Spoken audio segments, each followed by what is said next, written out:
Gasping for air, she backed into the heavy mahogany desk, her soft, thick curves trembling as the city's most feared syndicate boss stalked closer. She assumed her heavy weight made her invisible to dangerous men like him. She was dead wrong. He didn't want skinny perfection. He wanted her. Heavy boss reverberated through the soles of Krista Flores's sensible black flats, rattling her teeth as she navigated the chaotic backstage of the Cosa Nostra Masquerade Gala. As the lead event coordinator for Chicago's most exclusive underground society, Krista was used to the stress, the impossible demands, and the suffocating heat of the kitchen. What she was not used to was the sheer, overwhelming presence of the city's most lethal predators gathered in one room. Krista wiped a bead of sweat from her forehead, her fingers brushing against her plump cheeks. At 240 pounds, she knew exactly how the elite guests viewed her. To the rail-thin, Botox-injected socialites like Isabella Ricci, who was currently draped over a velvet sofa, sipping Dom Perignon, Krista was merely part of the furniture. She was the fat, invisible help who ensured the caviar was chilled and the floral arrangements didn't wilt. She hid her large, soft stomach beneath a shapeless black blazer and a flowing tunic, praying to get through the night unnoticed. But anonymity was a luxury Dion Henderson did not grant. Dion was the undisputed head of the Henderson Syndicate, a man whose reputation was built on ruthless efficiency and a terrifyingly calm demeanor. Standing at 6'3", with sharp, aristocratic features and eyes the color of a stormy sea, he looked less like a criminal and more like a dark prince. He was accustomed to supermodels throwing themselves at his feet, desperate for a fraction of his attention. Yet as he stood on the sweeping grand staircase overlooking the ballroom, his gaze bypassed the sea of glittering size 0 women. His eyes locked directly onto Krista. She was trying to wrestle a massive arrangement of white orchids that had precariously tipped near the VIP lounge entrance. Her thick thighs strained against the fabric of her slacks as she squatted to gather the fallen petals. She was flushed, her chest heaving, her wild curly hair escaping its messy bun. To the rest of the room, she was a sweaty worker. To Dion, she was the most intoxicating creature he had ever laid eyes on. Krista finally managed to right the heavy ceramic vase, blowing a stray curl out of her eyes. "Excuse me." A deep, gravelly voice vibrated just behind her ear. She spun around, her heart leaping into her throat. Dion Henderson was standing, mere inches away, his broad chest encased in a bespoke midnight blue tuxedo that smelled of expensive cedar and danger. Krista stumbled backward, her wide hips bumping hard into the doorframe of the private office behind her. "Mr. Henderson." Krista stammered, feeling her round face burn with immediate, intense humiliation. She instinctively crossed her arms over her prominent belly, a defensive gesture she had perfected over a lifetime of ridicule. "I apologize. The display was falling. I'll be out of your way in a second." Dion didn't move. Instead, he stepped closer, forcing Krista to retreat backward into the dimly lit confines of the private office. "I didn't ask you to leave, Miss Flores." Krista's breath hitched. "He knows my name. You've been running yourself ragged all night." Dion noted his voice, a low, hypnotic hum. He reached out his large, calloused fingers, gently brushing the stray curl away from her flushed cheek. The touch sent a jolt of electricity straight down her spine. "You look exhausted." "I'm just doing my job," she replied defensively, her insecurities flaring. She tried to step around him, but he casually planted a hand on the doorframe, blocking her exit. "Please let me pass. You have a ballroom full of beautiful skinny women waiting for you. I'm sure Isabella Ricci is looking for her next photo op." Dion's jaw tightened, his stormy eyes darkening. "I have exactly 0 interest in plastic shells. I prefer a woman with substance. A woman I can actually hold. His gaze dropped deliberately, tracing the full, generous curves of her breasts, the wide swell of her hips, and the soft, thick flesh of her thighs. It wasn't a look of disgust. It was a look of absolute, ravenous hunger. Krista felt a sudden spike of anger pierce through her anxiety. She was tired of being the butt of the joke, and she was certainly not going to let a mafia boss toy with her for his own twisted amusement. "Stop it!" she snapped, surprising herself with her own venom. "I know exactly what this is. You think because I'm big, I must be desperate. You think you can throw a few compliments my way, and I'll melt into a puddle of gratitude. Krista." "No," she interrupted, her chest heaving as tears of frustration pricked her eyes. "I live in the real world, Mr. Henderson. Men like you don't look twice at women like me unless it's a dare or a sick joke." She pushed hard against his solid chest, but he didn't budge an inch. "A Don doesn't date fat girls," she spat. Dion's expression went utterly blank for a terrifying second. Then, without breaking eye contact, he reached behind him. Click. He locked the heavy mahogany door. The sound echoed in the quiet office like a gunshot. Dion stepped into her personal space, his imposing frame pressing her back until she hit the edge of the large desk. He leaned down, his lips brushing against the sensitive skin of her ear. His breath hot and commanding. "Watch me make you my wife." The next 48 hours dismantled Krista's reality entirely. Dion Henderson didn't make empty threats. By Monday morning, Krista found herself standing in the middle of a 10,000-square-foot penthouse overlooking the Chicago skyline, her modest belongings packed away in expensive leather trunks she had never seen before. Dion had moved her in. He hadn't asked. He had orchestrated. When she tried to return to her rundown apartment in the South Side, she found a demolition crew already parked outside. Dion had casually purchased the entire building and condemned it, citing structural issues, while simultaneously buying out her event planning agency. He had effectively severed her from her old life, leaving her nowhere to run, but straight into his arms. "This is kidnapping," Krista had argued furiously, pacing the heated marble floors of the penthouse in her bare feet. Her large frame felt incredibly out of place amid the sleek, minimalist, million-dollar decor. "This is protection," Dion had replied, smoothly pouring her a glass of aged scotch. He had spent the entire weekend treating her with an intense, almost religious reverence. He ordered lavish meals, watching with dark, appreciative eyes as she ate. He brought in private tailors who didn't flinch at her size, 20 measurements crafting beautiful custom silk gowns that hugged her soft rolls and accentuated her massive curves, making her feel beautiful in a way she never thought possible. But the fairy tale illusion shattered the moment Vincent Moretti walked through the double doors.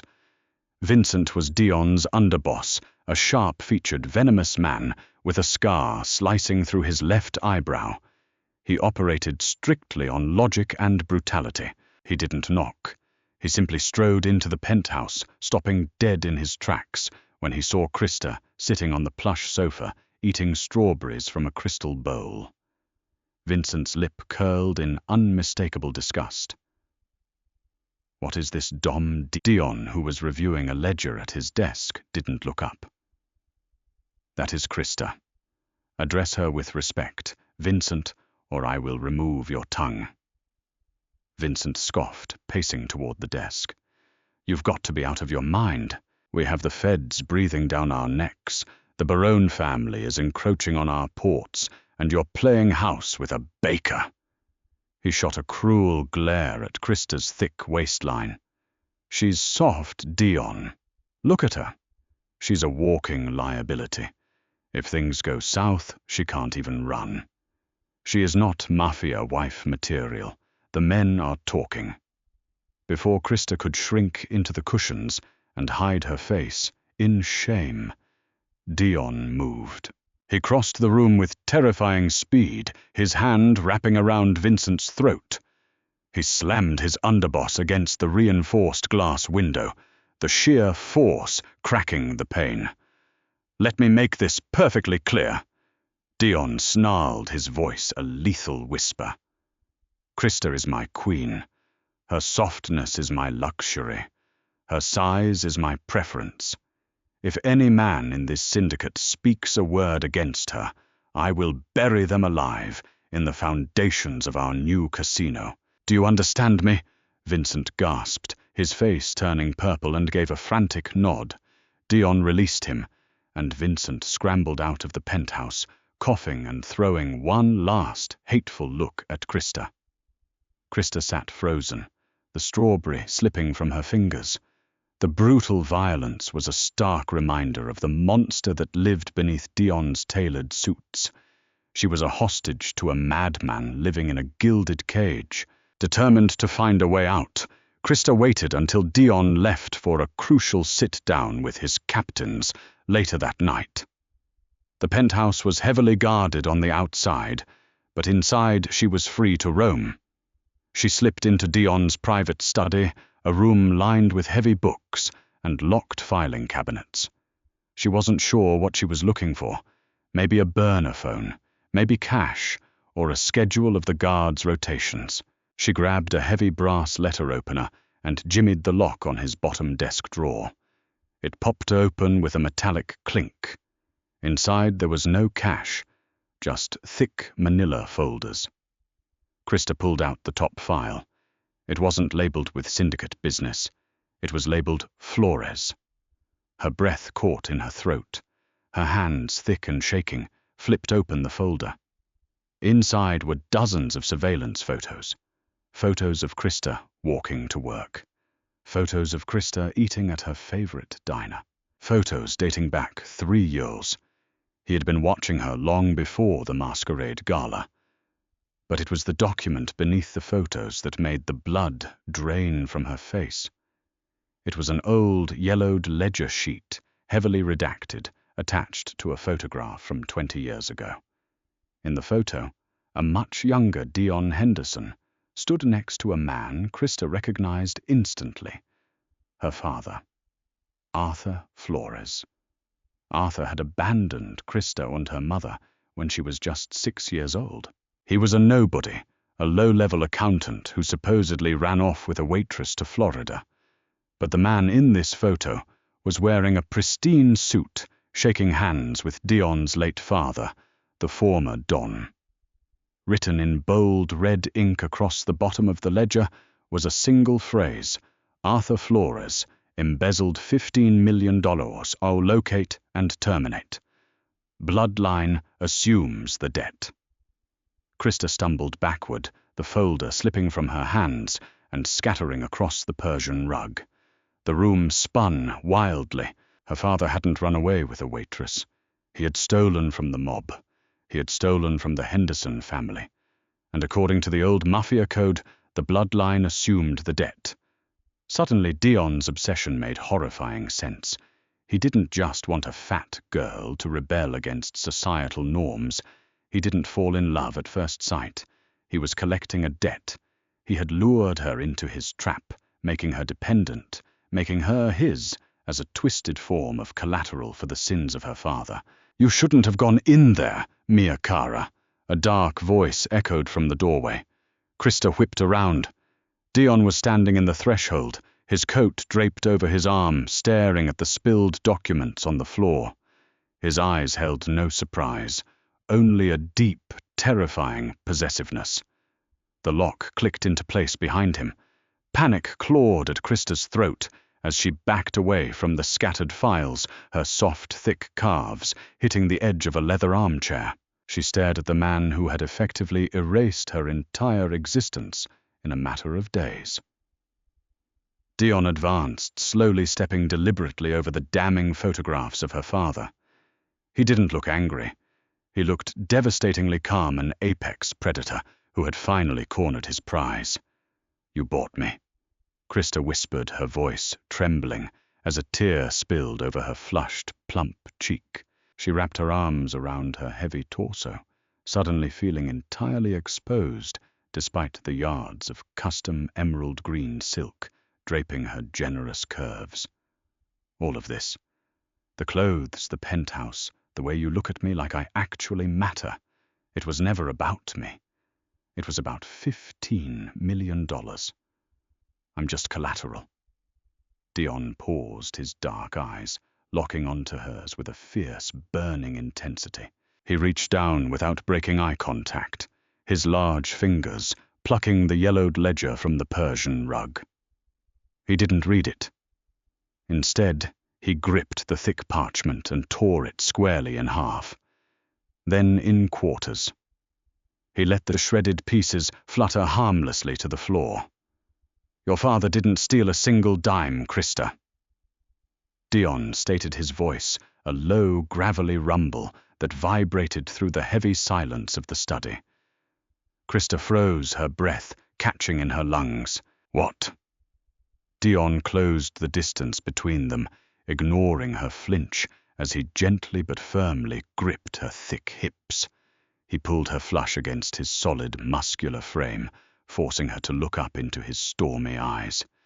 Arthur Flores was a brilliant accountant, but he was a terrible liar. Dion explained, his thumb tracing the soft dip of her waist. 20 years ago, he found a massive discrepancy in the Henderson Syndicate's offshore accounts. Someone was siphoning millions from my father's casinos along the Magnificent Mile. Arthur figured out who it was, but before he could bring the proof to my father, the thief framed him. They planted the stolen funds in a dummy account under Arthur's name and ordered the hit. Krista's mind reeled, her heart hammering violently against her heavy breasts. Who?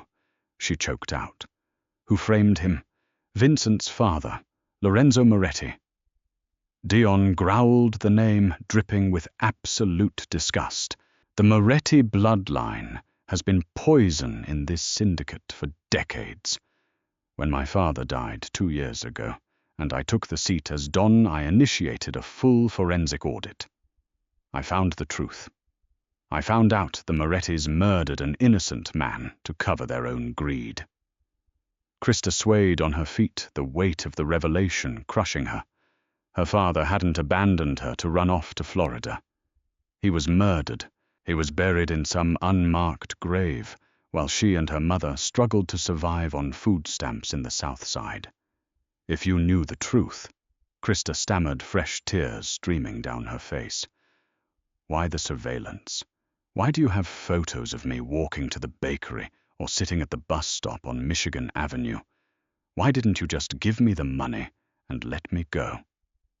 Dion's expression softened a terrifyingly tender look. Chendasung, his sharp features. He raised a hand, cupping her round jaw, his thumb brushing away her tears. At first it was about guilt. I wanted to ensure Arthur's daughter was safe. I planned to anonymously wire you a trust fund and walk away. But then, I watched you. His gaze dropped to her mouth, his breathing growing slightly heavier. I watched you carry groceries up 3 flights of stairs, your hips swaying. I watched you laugh with your neighbors, your smile lighting up that miserable street. I watched the way your soft, thick thighs moved under those terrible cheap skirts you wore. And God help me, Krista, guilt turned into an obsession I couldn't control. I didn't want to give you money. I wanted to give you my name. You're insane, she breathed, though a dark, traitorous heat was beginning to pool in her lower belly. No man had ever spoken about her body with such raw, unbridled worship. I am entirely out of my mind for you, Dion confessed, pulling her tighter against him. His hands mapped the wide swell of her hips, reveling in her softness. I despise the skeletal starvings women in my world. I want a woman I can sink my hands into. A woman who takes up space. A woman who is real. You are a goddess to me, Krista. Every soft roll, every heavy curve. Then why lock me up? She demanded, pushing weakly against his chest. Why kidnap me from the gala? Dion's eyes darkened, the romantic spell breaking as the reality of their dangerous world rushed back in. Because Vincent found out who you were. He discovered my private files last week. The Morettis know that if I expose what Lorenzo did to your father, the Commission will authorize me to slaughter their entire family line. Vincent views you as the catalyst. You aren't my prisoner, Krista. You are in the only fortress in Chicago where I can guarantee you won't catch a bullet from a Moretti-suppressed rifle. Before Krista could process the sheer magnitude of the danger, she was in the reinforced glass window of the study, exploded inward. The concussive blast of a high-caliber sniper rifle shattered the quiet night. Shards of bulletproof glass rained down like lethal confetti. Dion moved with terrifying speed. He tackled Krista, his massive body covering her completely as they crashed to the floor. The heavy mahogany desk splintered above them as a second round tore through the room. "Stay down!" Dion roared over the deafening noise. He reached into his tuxedo jacket, drawing a sleek black Beretta 92 FS. Krista pressed her face into the rug, her large body trembling violently. She felt so massive, so exposed. She was a 240-pound target, taking up half the floor space. "Dion!" She sobbed, her hands clutching at the lapels of his jacket. "I've got you. I swear on my life they will not touch a single inch of your beautiful skin." Dion promised, his eyes burning with a lethal fire. He grabbed her thick waist, hauling her up into a crouch. "We need to get to the panic room behind the kitchen. Move on my mark." Outside the study, the heavy oak doors of the penthouse burst open. Men were shouting in rapid-fire Italian. Vincent had made his move. He wasn't waiting for a sniper.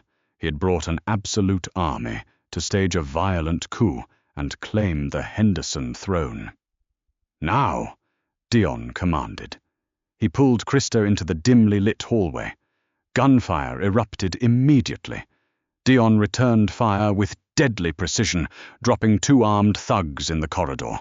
Krista ran as fast as her thick legs could carry her, her bare feet slipping on the polished marble floors. She felt the violent zip of a bullet pass inches from her wide hips. They burst into the expansive state-of-the-art kitchen. The panic room was hidden behind a massive walk-in pantry. But as Dion reached for the biometric scanner, a dark figure stepped out from behind the marble island. Vincent Moretti. He held a customized Heckler & Koch submachine gun, leveling it directly at Dion's chest.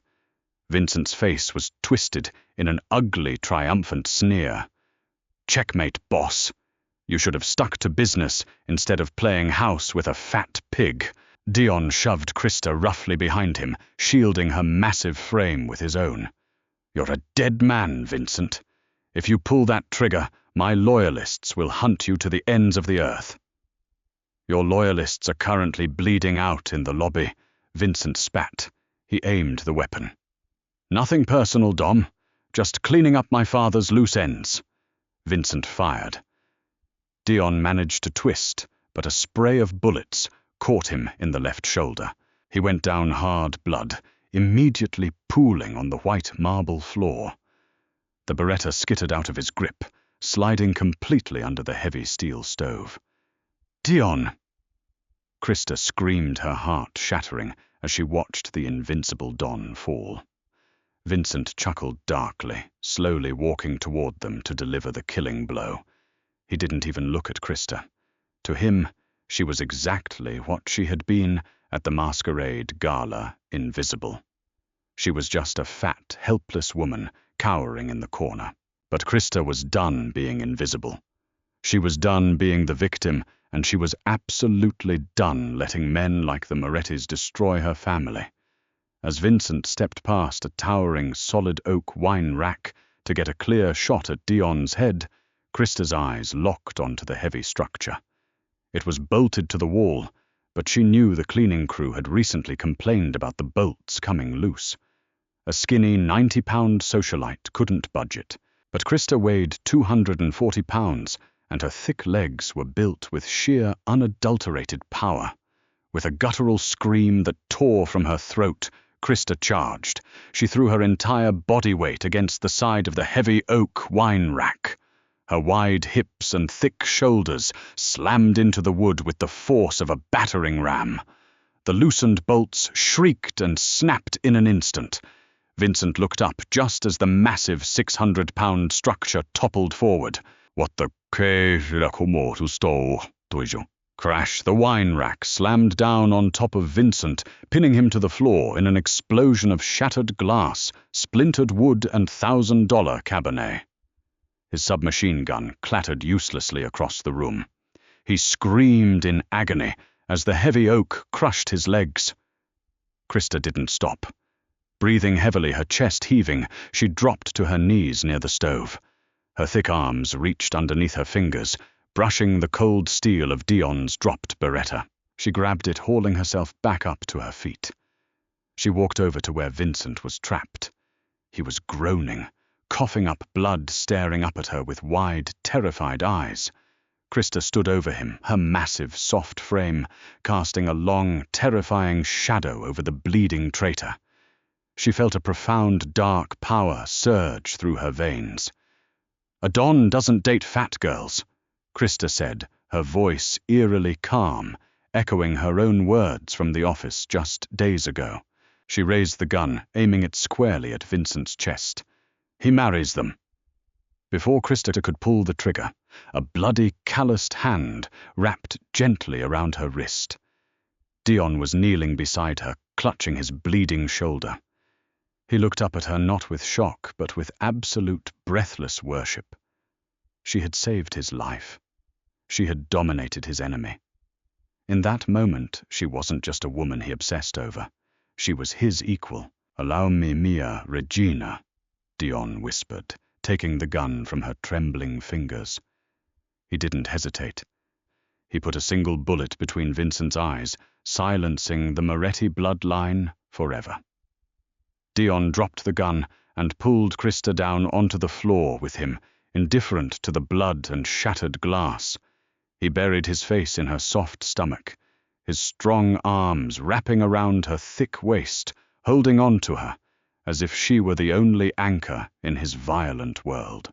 Krista sank her fingers into his dark hair, tears of relief and adrenaline pouring down her face. 6 months later. The private ballroom of the Drake Hotel was closed to the public, guarded by a ring of heavily armed men in sharp suits. Inside, the atmosphere was electric, filled with the highest-ranking capos, politicians, and elites of the Chicago underworld. At the head table, Dion Henderson sat with a glass of scotch, his left shoulder bearing a faded scar under his custom tuxedo. He looked every inch the ruthless king of the city, his power absolute and unquestioned. But all eyes were on the woman standing beside him. Krista Henderson tapped her crystal champagne flute with a silver spoon. The entire room immediately fell dead silent, hanging on her every move. She wore a breathtaking, custom-made crimson gown dripping in diamonds. The dress didn't hide her size, it celebrated it. It cinched tightly at her thick waist and flared beautifully over her massive hips, while a plunging neckline displayed her heavy cleavage. She was glorious. She was terrifying. "To family," Krista announced, her voice projecting clearly across the room. She raised her glass. "And to those who understand that true power carries weight." The room erupted into cheers, the men raising their glasses in absolute reverence to their donna. Dion stood up, pulling Krista flush against his chest. He didn't care who was watching as he claimed her lips in a bruising, possessive kiss, his hands dropping to unapologetically squeeze her wide, soft hips. Krista kissed him back fiercely. She was no longer the invisible, oversized event planner hiding in the background. She was the heavy crown of the syndicate, A woman who owned her space, her body, and the heart of the most dangerous man in Chicago. And God help anyone who ever told her she didn't fit. Did Dion Henderson truly fall for Krista's beautiful curves, or is she just a pawn in his 20-year plan for mafia revenge? The truth about her father's stolen millions will shake the syndicate to its core. If you loved this intense, twist-filled mafia romance and want to see how Krista fights back in parts 3 and 4, smash that like button, share this story with your friends, and subscribe to our channel so you never miss an update. Drop a comment below with your predictions.